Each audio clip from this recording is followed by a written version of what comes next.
Good evening, Patriots. There's nothing like watching the Democrat establishment squirm when confronted with success. And that's what we're witnessing 42 days in Trump's return. The results are pouring in, and the left can't handle the truth. Scott Jennings delivered an absolute nuclear truth bomb. Biden was president for 4 years and ran the country into the ditch. Now Trump has been president for 5 minutes, and Democrats ask why nobody's fixing the problems they caused. Yeah, and the Democrat playbook is exposed. We're here with J.R. Majewski. He is sitting in tonight on the show. And they spent years destroying our economy, the border, and global standing. Now they demand immediate miracles while obstructing solutions. The hypocrisy is stunning yet predictable. And as we enter 2025, de-dollarization is accelerating. China and BRICS nations, scared of Trump, are reducing dollar dependence. Their secret weapon, gold. China keeps buying gold, but underreports purchases. They recognize gold's global value against economic shocks. It's not just about nations, it's about you. In the shifting economic landscape, gold is your hedge against uncertainty, and Noble Gold investments can secure your financial future. Visit nextnewsgold.com today, and with a qualified account, receive 10 1-ounce silver American Eagle coins. That's nextnewsgold.com. Make sure you call them up at 877-646-5347. Okay, now, this is absolutely huge. If you are following us on X, if you're following us and subscribed on YouTube, you would have seen what happened at the White House today. Holy cow, folks. I was there on the ground. Last night, I saw Marine One land. President Trump exited. Elon Musk exited. It was an amazing experience. But I've got some reports I'm going to play for you that basically detail the day's events and my first question at the White House. So let's play this and check it out. Chief White House correspondent for the Next News Network. It's a bright but Gary Franchi here, Chief White House correspondent for the Next News Network. It's a bright but chilly Monday, March 3rd, and I'm standing right outside the White House, where the week has kicked off with major developments, economic victories, border security milestones, and of course, the lingering fallout from last week's chaotic Oval Office showdown with President Zelensky. First, let's start off with what the administration is calling the Trump effect. This morning, the White House put out a press release detailing a string of massive wins for American manufacturing, border security, and small businesses. The numbers speak for themselves. That's right. Honda just announced it will be producing its next generation Civic Hybrid right here in the United States, not in Mexico. Wisconsin-based Clarios is putting up $6 billion to expand its American operation. And let's not forget Apple's $500 billion investment in Eli Lilly's $27 billion push to bring pharmaceutical production back to the United States. And what's driving these decisions? Well, President Trump's aggressive Made in America policies and his commitment to bringing industry back to American soil. But the economy isn't the only place where we're seeing a turnaround. That's right, the border crisis, an absolute disaster under Joe Biden, has been reversed. February saw the lowest number of illegal crossings ever recorded, a 94% drop from the same time last year. The numbers are so staggering, even the Mexican cartels are reportedly genuinely fearful for the first time in years. Now, before we go any further, I want to show you what President Trump had to say just moments ago under a massive investment that's about to happen in America. Today, Taiwan Semiconductor is announcing that they will be investing at least $100 billion in new capital in the United States over the next short period of time to build state-of-the-art semiconductor manufacturing facilities. I think mostly it's going to be in Arizona, which is what I understand, which is a great state.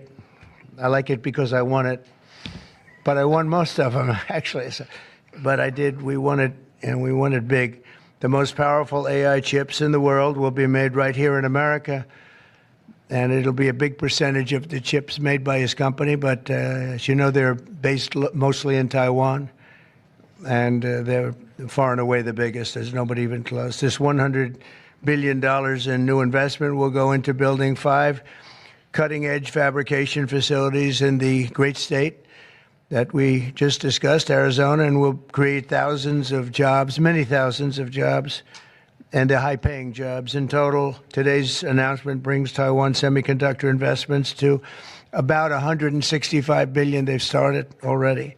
So President Trump announces $100 billion investment from TSMC in U.S. chip manufacturing. That's right, $100 billion flowing into the American economy.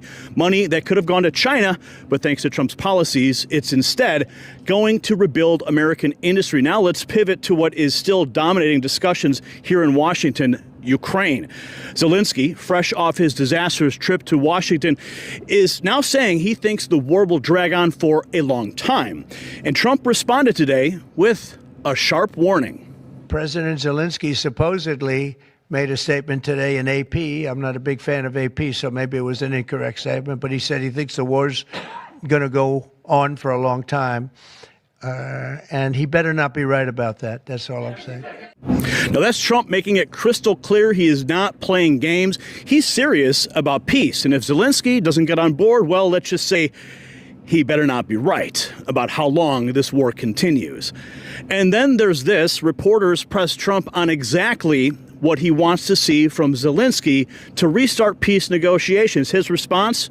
One word: appreciation. What do you need to see from President Zelensky to restart these negotiations? Well, I just think he should be more appreciative, because this country has stuck with them through thick and thin. We've given them much more than Europe, and Europe should have given more than us, because, as you know, that's right there. That's the border.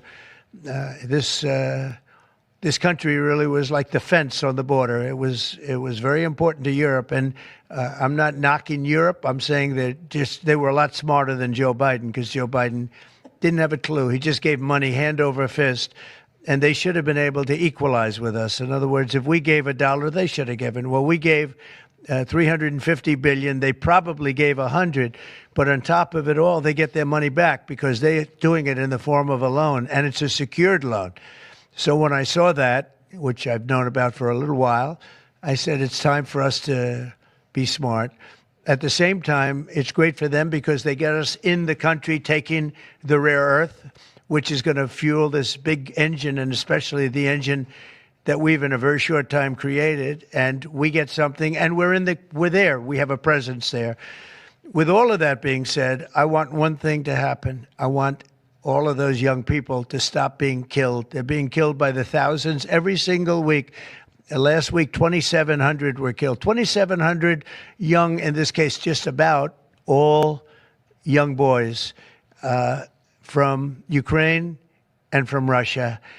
And that's not young people from the United States, but it's on a human basis. I want to see it stop. The money is one thing, but the death. And they're losing thousands of soldiers a week. And that's not including the people that get killed every time a town goes down or a missile goes into a town. And I want to see it stop. Now, Trump is calling it like it is. America has poured far more resources into Ukraine than Europe ever has. Yet Zelensky came into the White House acting hostile instead of grateful. And that leads us to another key moment today. National Security Advisor Mike Waltz spoke to reporters earlier right behind me, and he had this to say about Europe stepping up for its own defense. Well, we're going to have a discussion about what's next. Are you going to be in that meeting? Is pausing aid on the table? But we have our national security team.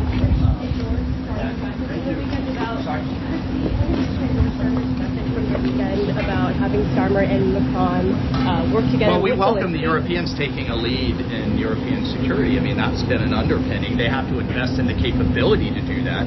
They're certainly shown a will, and both Starmer and Macron showed that will last week before Friday. We also had the NATO Secretary General on the phone with the president before President Zelensky came in. So we welcome Europe stepping up for Europe. But they have to also invest in the capabilities to do so. And all of that was evident and repeatedly communicated with the Ukrainians before Friday. And he could have then left with an economic guarantee that would have benefited Ukraine and I think the world for a generation. So it's really confounding to us why we had kind of such hostility coming into. Who's the big obstacle right now?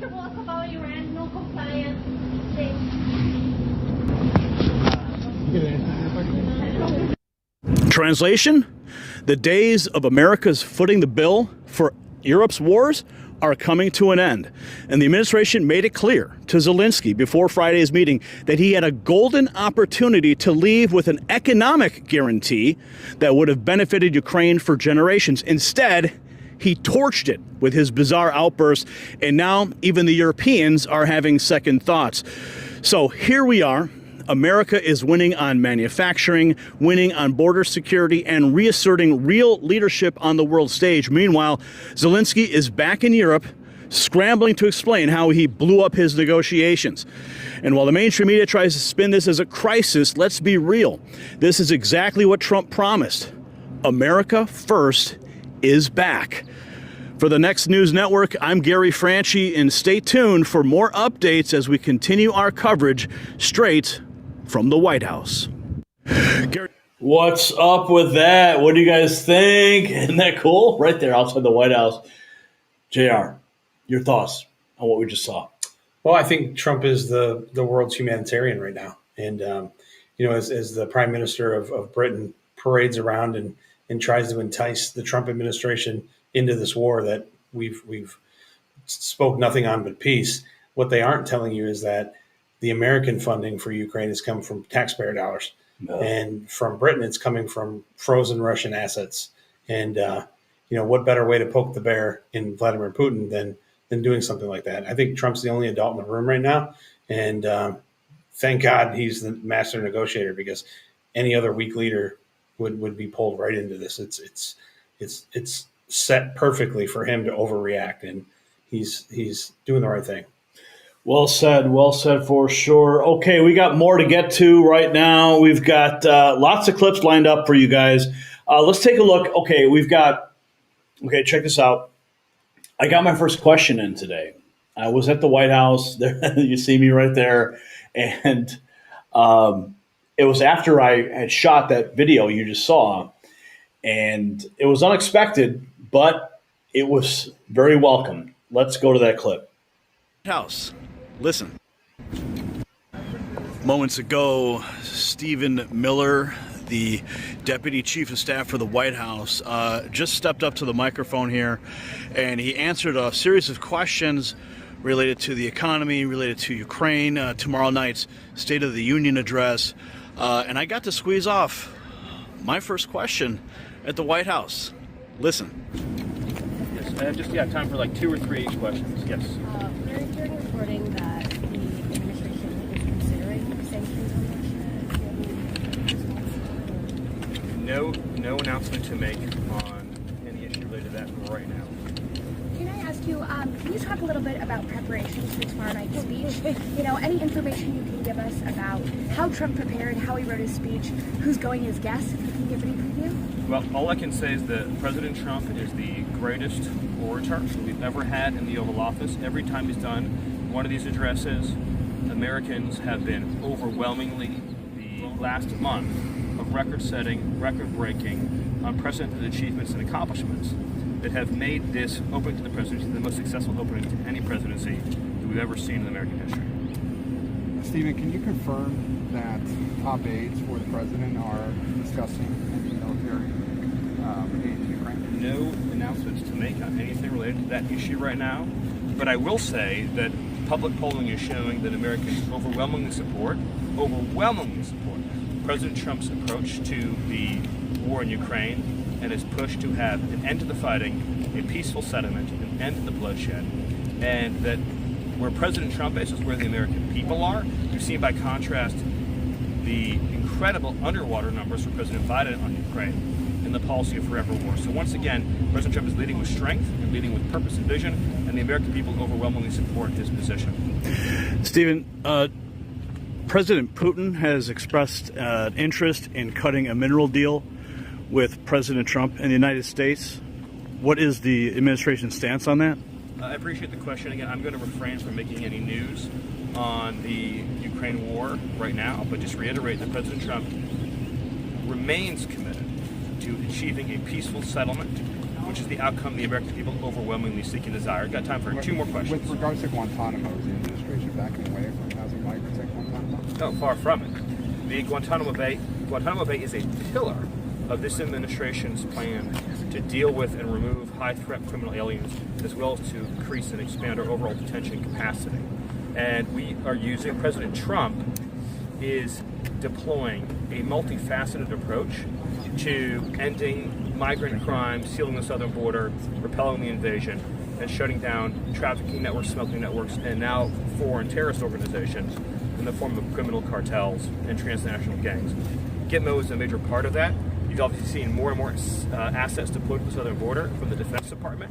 This is not just a homeland security mission. This is a military mission. These are the cartels are foreign terrorist organizations, and President Trump is deploying all resources and authorities necessary to end the threat from these foreign terrorist organizations. I have time for one more question. Mr. Witkoff mentioned that Lebanon may possibly join the Abraham Accord. I mean, we're talking about like dispute. I'll let Mr. Witkoff answer that question. I have time for one more question. With regards to I'll do 2 more. And then you. Follow up. Thanks. Thank you, Stephen. With regards to Gitmo, though, yes, the administration has been moving a lot of migrants from Gitmo, some back to the U.S., some to other countries, but it does appear none back to the U.S. That's not correct. None back to the U.S. No, it was important to understand. Some haven't been flown back to Alexandria? No, what's important to understand about Gitmo is that this is an immigration detention facility.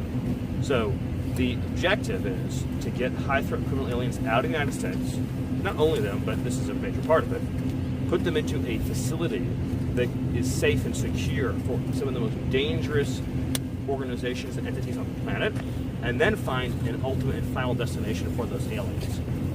So we're talking about, I don't want to get into any operational details, but you're talking about individuals who I'm not exaggerating in a sentence.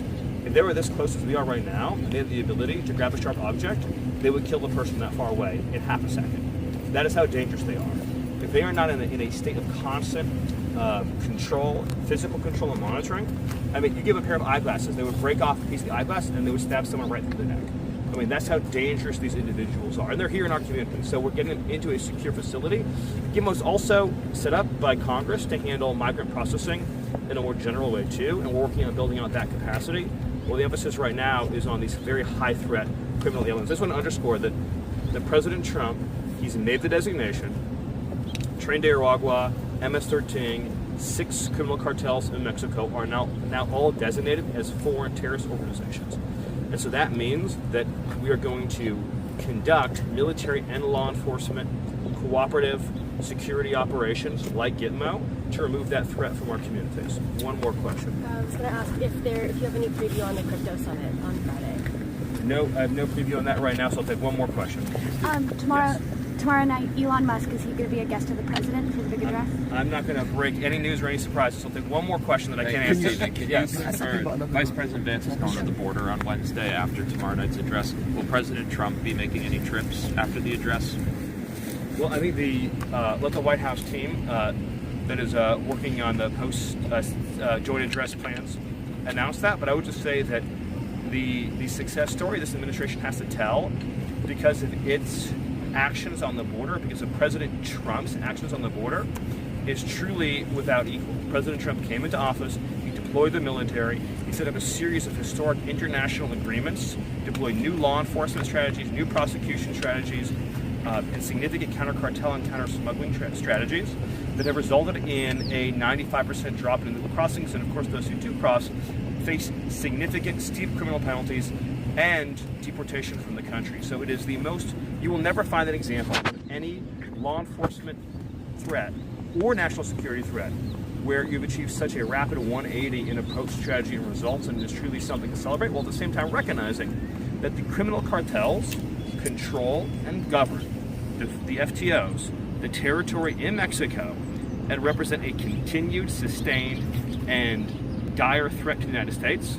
And the American government, under President Trump's leadership, will continue to explore all options necessary to deal with that dire threat. Thank you all. Thanks, guys. Have a good one, all right? The first point that first to the president to the review.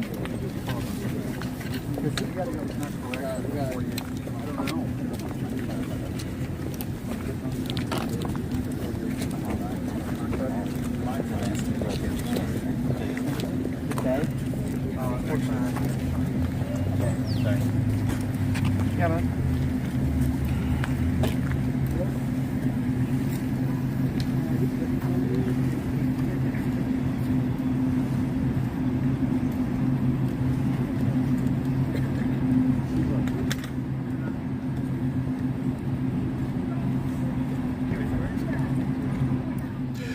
So there you have it, Stephen Miller giving us a preview of what's to come in these next few days with Ukraine. He wasn't willing to break any news, as you heard me ask about Putin's offer for a rare earth mineral deal here after the Ukraine debacle with Zelensky on Friday. But we're going to have to wait and see. So there you have it. Gary Franchi reporting live from the White House in Washington, D.C. for the Next News Network.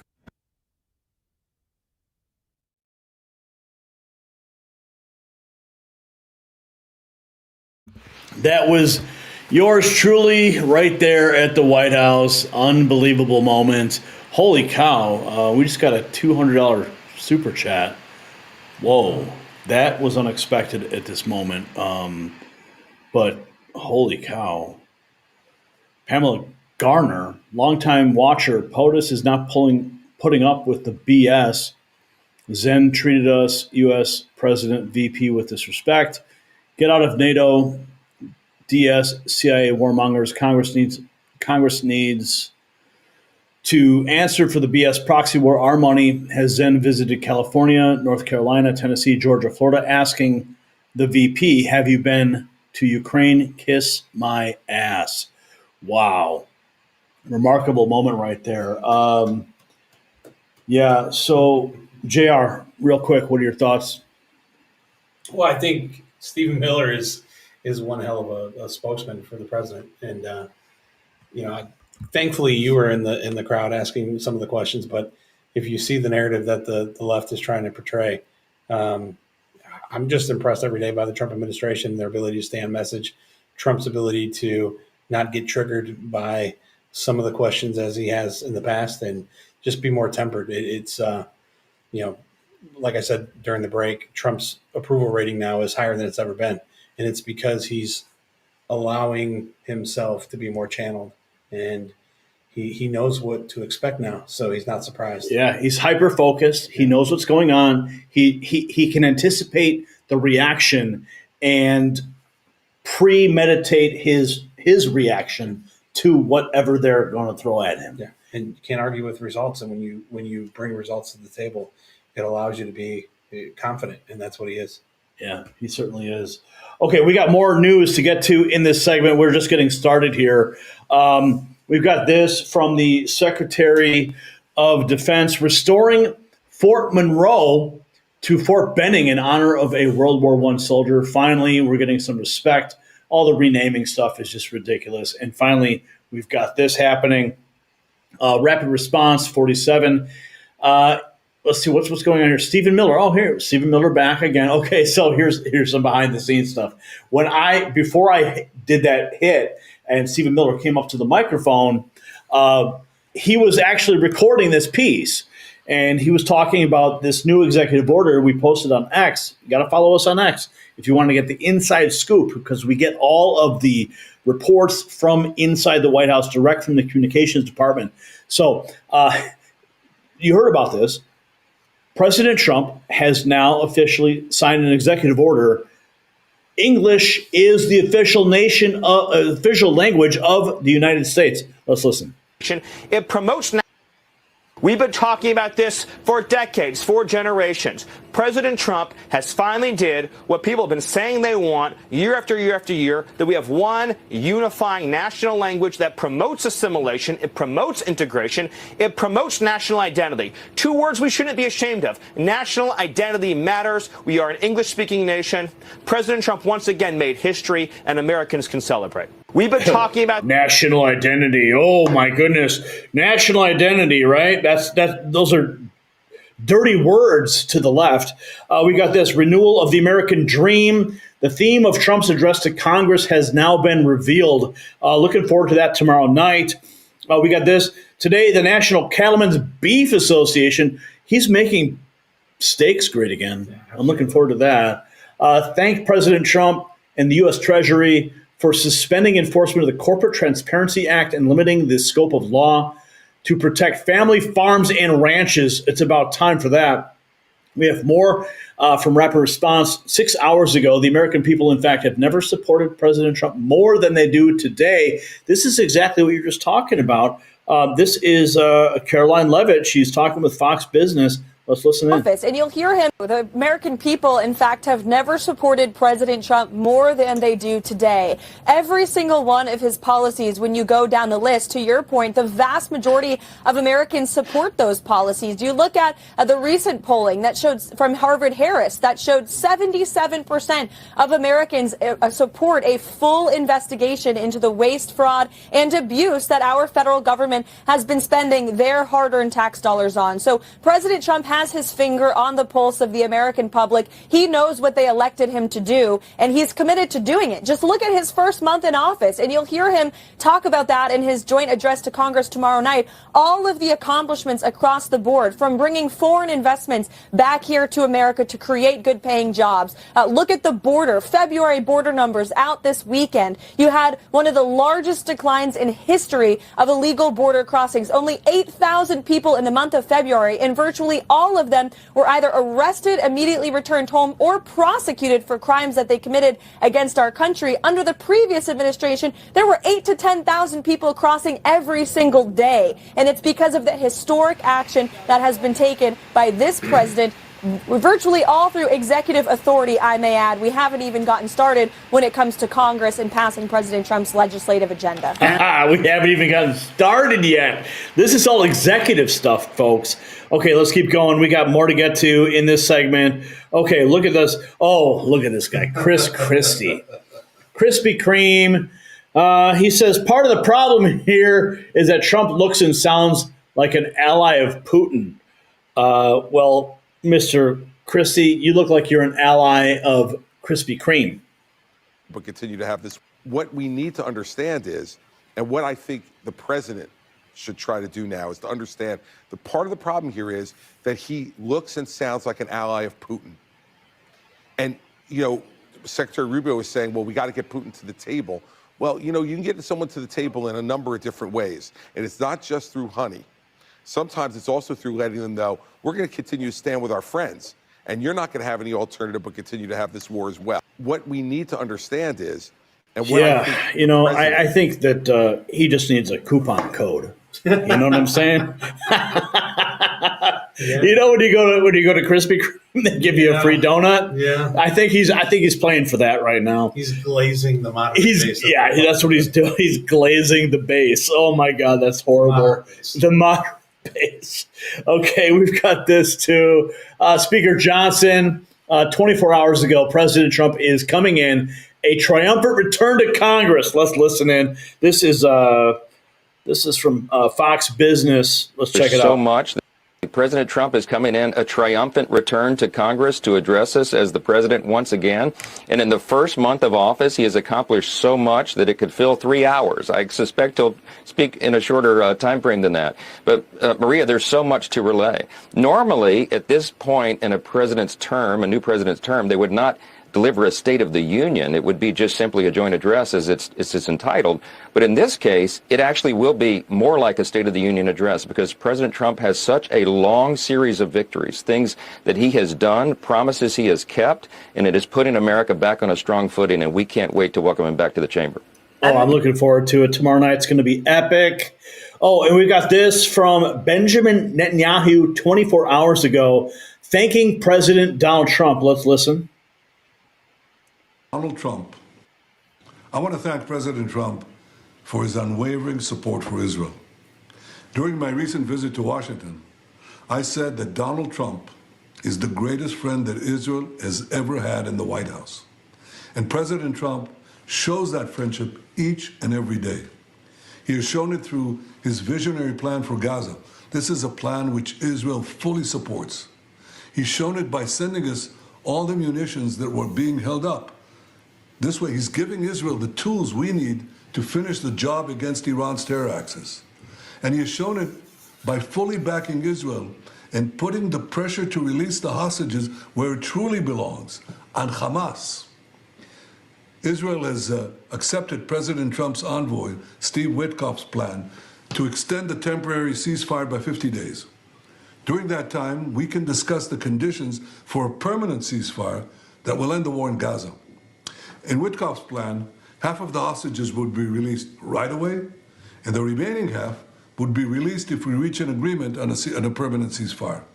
Again, Israel has accepted this plan, I accepted this plan, but so far, Hamas has rejected it. Hamas had also put forward positions for a permanent ceasefire that are totally unacceptable.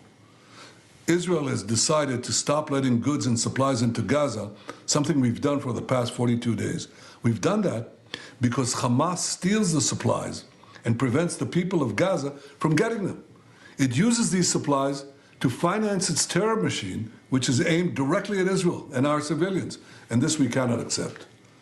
We will cannot accept it at all. And we've got more from POTUS Day. What's happening? My goodness, it's like a whirlwind, like trying to keep track of everything. President Trump is moving at such a pace, we can't even keep up with it.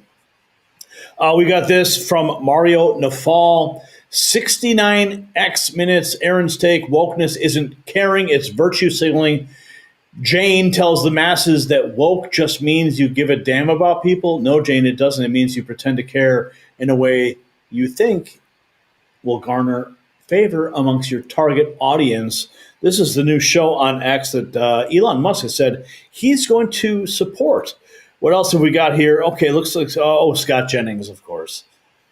We love Scott Jennings here at Next News. He's like the canary in the coal mine over there as that whole corporate propaganda machine like just continues to collapse. And I do want to ask JR before we go to this clip. Watching Scott and seeing him go into those things day after day. What is your take? He's a brave dude, and it takes a lot to be a pit bull in that backyard. But I would just say he's probably not getting a year-end bonus. But he's doing a hell of a job. Scott's been a pretty solid America First type Republican for a number of years. I never knew that Scott had this in him. Yeah. I mean, I knew he was an America First guy, you know what I mean? Yeah. But it was all in writing. But to hear it out of his mouth, see how he fights back the mob. Well, let's see how he fights back right now. Let's play the clip. Potential government shutdown that will only hurt the American people. It's amazing to me, by the way, we're having this debate because Joe Biden was president for 4 years and ran the country off into the ditch, and that's why Kamala Harris lost the election. And now Donald Trump's been president for about 5 minutes, and Democrats are like, well, my gosh, why isn't somebody fixing all the problems we caused? I just don't think voters are that silly, really. I mean, I think they take a longer view of this. His report card will ultimately come in the midterms, which isn't until next year. Until then, he's got to get the Republicans in Congress to come along with him on this reconciliation plan, on extending and making permanent the tax cuts, and then the American people are going to give it a chance to work. But the guy took office in January, and he's trying to unravel a mess that was 4 years in the making. I think he's got a little more leash than maybe you're giving him credit for. A little more leash. How about a little more rope for them? Because that's all they keep doing is, what they do. Okay, what else have we got here? We got Scott Jennings. Okay, we've got this too. Here's Scott Jennings dropping a truth bomb. Devoid darkens. Scott Jennings drops a truth bomb when he responds to the CNN poll. Shows President Trump has 48% approval rating. This is what you were just talking about. Yeah? Yeah. It came across my feed in the little groups that I'm in this morning. So I was pretty excited about that. All right, let's check this out. Priorities. CBS's new poll shows 66% of people don't think he's doing enough to lower prices. It was similar in the CNN polling. How can he turn that around? Wait a second. How can you turn this around? Wait, okay. he's only been in office for how long? Yeah. Like, what do they expect? The economy is just going to flip like a coin? Right. That's what Scott was alluding to when he said, the Democrats are screaming, "How about you fix all the problems we created?" But if you look at the poll, it's somewhat of a push poll. But at the end of the day, right, the overarching message is people admire Trump more than they ever have, and he's doing what he said he would do. And that's what the American public wants. We want honesty, integrity, no corruption, no bullshit. What are you going to do? How are you going to do it? And let's hold you accountable. Well, and there's optimism. Yeah. The optimism comes before him. So people are already like, okay, this is great. We have faith in what's about to happen. So they're investing in the economy. But it's not reflected in the numbers immediately. It's got to catch up. So let's hear Scott Jennings' response on this. Well, number one, I think his job approval overall is actually pretty good when you look at where Joe Biden left office and you look at where congressional Democrats are. In the Quinnipiac survey last week, they were sitting at 21% approval. So as a matter of public opinion, Donald Trump is more popular than any Democrat in the country right now. On his priorities, I do think he needs to focus in this speech on Tuesday on exactly what his executive orders did on the economy and what he is doing with that Congress on this reconciliation bill. They've not really passed his one big beautiful bill yet, which is going to contain all of his legislative priorities, from extending the tax cuts to major changes in our national energy policy, which I think is actually the fastest way he can bring down prices. So I am expecting, Jessica, a big portion of this speech to be telling those Republicans, you got to come with me and we've got to pass this agenda together. One other thing, immigration is going quite well for Donald Trump. His taking office has effectively closed the border. I'd also expect on Tuesday to him focus on that major success. I mean, we're having barely any border encounters at all now because people are not coming here because we have a new president who's quite serious about eliminating illegal immigration. But yes, Tuesday night, a lot of economy talk, maybe a lot of talk about what kind of shape the economy was in when he took over. And, it's only been, a few weeks since he took office. So maybe asking for a little dispensation for the American people to unravel a mess that Joe Biden left behind. Yeah, give the guy a break already, would you please? Okay, give the guy some time. The economy's going to catch up. Your gas prices are going to go down, and everyone's going to be happy about it. But the Democrats will always find a way to complain about it. Okay, what else have we got here? More from this is, I guess, Devroy Darkins. I'm not even going to attempt to pronounce Zichoki. Well, not going to say that one. Gets reminded of Scott Jennings. Who makes a name like that? Yeah, I don't know. What is that? Asian? God bless him. Anyway. Scott Jennings. Okay, he reminds Scott Jennings that no matter what the CNN poll, whatever, let's just play the clip. That's not good news. There is a CNN poll that just came out this morning that talks Well, about. I don't think she's CNN Asian, poll. dude. But she's not Asian, bro. No. Definitely not. Okay, let's start over. There is a CNN poll that just came out this morning that talks about how 52% of Americans disapprove of the job that Trump is doing right now. If you look closer at the poll, yes, you have Republicans approving by overwhelming amount. You have Democrats disapproving, but the real number is a 59% of independents who don't approve of what he is doing right now. And so things like cutting the government, ensuring that federal government workers like veterans are unemployed, all of those things are taking a toll on Donald Trump. And as we head into the State of the Union, that's not good news for Donald Trump.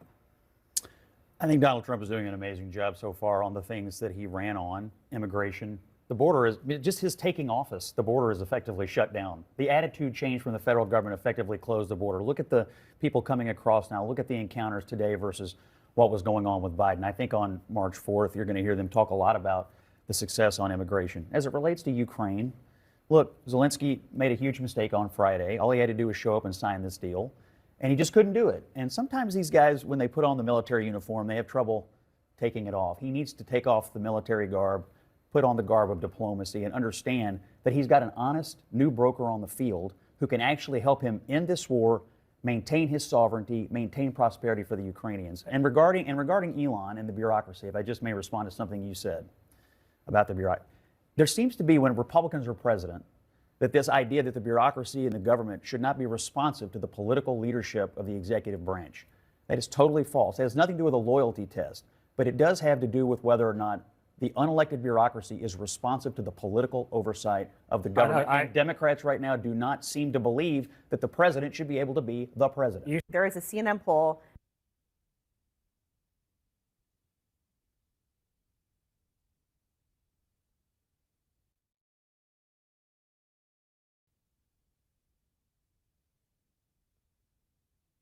Oh, I'm sorry, I was muted. Okay. Scott Jennings bringing the truth to the American people. JR, what are your thoughts, real quick, on what we just saw there? It's the Democratic theme show. I mean, they're going to complain no matter what they do. I mean, look, I know every facet of what we're discussing tonight. America's the beacon of hope. Why would we not want our president to emulate that? This guy's been lambasted in the media. He's been, his home has been raided. Everything that Trump has ever done has been scrutinized to the ninth degree. And the American people are finally seeing what we've known.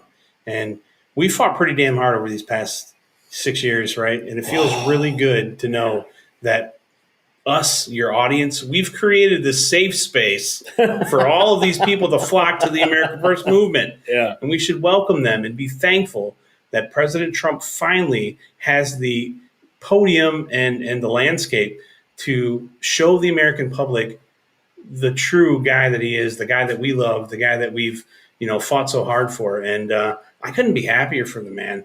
And I love the fact that Scott's tearing these guys a new rear because they deserve it. As articulate as Scott is, you gotta admit though, it's pretty easy to sit on in a room full of weirdos and just speak with common sense. Right? Well, speaking of weirdos, we've got something to present here. I don't know. What are we seeing here?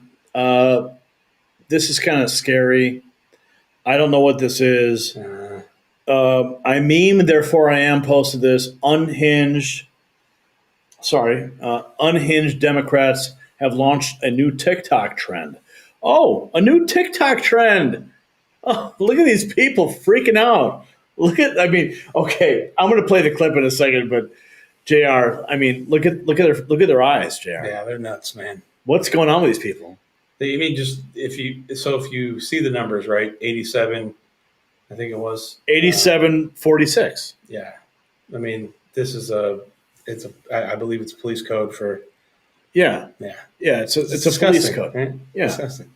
Okay. Well, we're gonna have to subject you guys so you hear what we're seeing. Let's go. Definitely. So now we're screaming out 86-47. I know. This is perfect. So we have a new version of Let's Go Brandon. 86-47. Enough said. Okay, so we're saying 86-47 now? That's like the new thing. If you know, you know. I like it. 86-47. 86-47. Yeah, let's do that. Good morning. Oh my God. Breathe in the happiness. Breathe out the bullshit. And don't forget, hopefully we'll get together and get it all done. And 86-47. Peace. Hi, friends. So apparently now we are chanting 86-47. If you know, you know. I spent 7 years as a waitress, so I know what 86-47 is. Wait a second. Are those table numbers? You're a waitress? Those are the table numbers you had to serve your food to? What are we talking about? 86-47? Come on. Okay. Oh, I'm sorry. You were talking to your wife. My wife, who is a kitchen manager, who's probably spent 10 years in the kitchen, if not more, definitely knows what 86-47 is. Well, if there's one thing us men like, is a wife in the kitchen. Am I right, guys? Am I right? What's up with that, right? Let's keep going. If you know, you know. If you know, you know, right? 47. 86-47. 86-47. 86 the VP while we're at it. Yeah, I'm more about 69 24/7, but hey, that's just me talking here. Okay, so there you go. I guess in restaurant code, 86 means throw the trash out. Throw the trash out? Is that what that means? That's what I just Googled. Oh, you Googled that? Yeah. Okay. So 86 is like restaurant code. I mean, look, are they working at a restaurant? No, they're sitting at home collecting tax benefits. And if there's one thing, Gary, that nature tells us is that bright colors express danger, right? You don't have any dark colored lizards that are poisonous. They're always pink. Right? Yeah. So when you see bright pink liberals talking about Donald Trump, it's like danger, danger. I think I need to invest I need to invest in a new hair dye, like a stock, stock, because they are going to be dyeing their hair out of control. And I think we can make some money on that. What do you think? I think Trump should move to remove hair dye as an approved purchase from the EBT cards. And maybe we'll see less. That's good. That's good, dude. That is good. Okay, we got more to get to. Oh my goodness! Wow, that was a fireball clip that Todd picked for us tonight. Okay, let's see. Oh, what is this? Okay. Look, we're gonna play it. This is throwback. Of course, we've played this before, but this is Chuck Schumer laying out his threat. I don't know, but he's taking these shots, this antagonism, this taunting to the intelligence community. You take on the intelligence community, they have 6 ways from Sunday at getting back at you. So even for a practical, supposedly hard-nosed businessman, he's being really dumb to do this. What do you think the intelligence community would do if they were motivated? I don't know, but from what I am told, they are very upset with how he has treated them and talked about them. And we need the intelligence community. We don't know what's going on. Look at the Russian hacking. But he's taking... Okay, JR, when you see that clip, that throwback clip from Schumer, in the context of today, what does it tell you? I think it really speaks to the fact that there's really a deep state and the intelligence community. I mean, look at Elon Musk said this weekend on Joe Rogan's podcast that he's scared to expose. He didn't say he's scared, but he said he's concerned that if he continues to expose all of the grift, as he called it, and the corruption, that he's scared that he'll lose his life. And, over the course of the past week, there's been some released text messages between Elon Musk and some people that he's been dating. And in those text messages, he said, I can't stay here for too long. And the person was like, well, why? So we have to continuously move. I mean, as somebody that's ran for office and understands what the political machine is willing to do to someone, I can only imagine what it would feel like. This is the richest man in the world, and he's worried about our intelligence community. It's sad. And every one of our major problems that you're seeing today, right, are concerns of the American people. You can really pull a couple threads and tie it back to the deep state and the intelligence community. I mean, the Epstein list is number one on that, right? Why aren't they releasing that? Well, probably the theory that he's heavily entrenched with foreign intelligence agencies as well as our own. I mean, there was a leaked document that just came out. Speaking of which, it said he was an FBI informant the whole time. And they said hands off because he's feeding us information on who, right? So, there's a lot to consider there. These guys know it exists. Oh, They've yeah. weaponized it. Yeah. And Chuck Schumer is a slimy bastard. And if there's any senator that knows about how this community operates, it's that guy. He's the people like him are the direct benefactors of the intelligence community and the deep state. They keep their puppets in play. Well said, my friend. Well said. Okay, I think we got one more clip here. Let's check in. Okay, this is Secretary Burgum, who said one of the most exciting projects is an 800-mile long gas pipeline. Okay, now I want to bring up a point here because you're in energy, so what this means. So I want to get your take on this when we come back from it. Let's go. Leaders of. Oh, hang on. But a 800. And one of the most exciting projects is that Chris and I had an opportunity to talk to the leaders of Japan about, and now met with Korea last week, but a 800-mile LNG gas pipeline that would allow us to sell energy to our friends and allies in the North Pacific, our traditional World War II allies. Yep. And that helps raise money for the U.S. Treasury here, but it would be a game changer for the next 50 years for Alaska. Sir. And one of interpreted LNG as long. I read that wrong. So what does this mean? So it would give us the opportunity to sell what we're sitting on, which is a multiple generations worth of natural gas. And right now we have the ability to ship out of the Northwest because they have updated ports, and we can actually fill the tankers with the LNG. And Burgum was an excellent pick by the president because he understands how the Department of Interior plays with the Department of Energy. And Chris Wright, having his energy background, complements that, because Burgum could have been the Secretary of Energy very easily. But Trump has a great understanding of the richness we're sitting on in LNG, and he wants to get it out to market. This is how Russia reduced their debt over the past 10, 15 years, which is selling LNG, and we have way more than they ever did. Speaking of energy, there was a story over the weekend about refueling our ships abroad. Did you hear about that? Yeah. And the company said they were going to continue. Any insight? Well, I mean, I think there was it was a matter of semantics. The news media reported that a foreign nation refused to refuel a Navy nuclear vessel, and the reality is you don't refuel the nuclear vessel. Yeah, I'm like, that's what I thought. I'm like, but it was their diesel generators, which they use for backup. Right? Yeah, I'm like, who refuels nuclear? What are you gonna put plutonium? What is this like? You're gonna open up Mr. Fusion? You're gonna drop some banana peels in there? Like, what is this? They're refueled, but in a highly protected environment, and that usually happens right around here in Annapolis. But it was just a matter of look. That goes back to what Trump is trying to bring to the national stage, which is an understanding of how power goes from the reactor or the turbine to the grid to your light switch.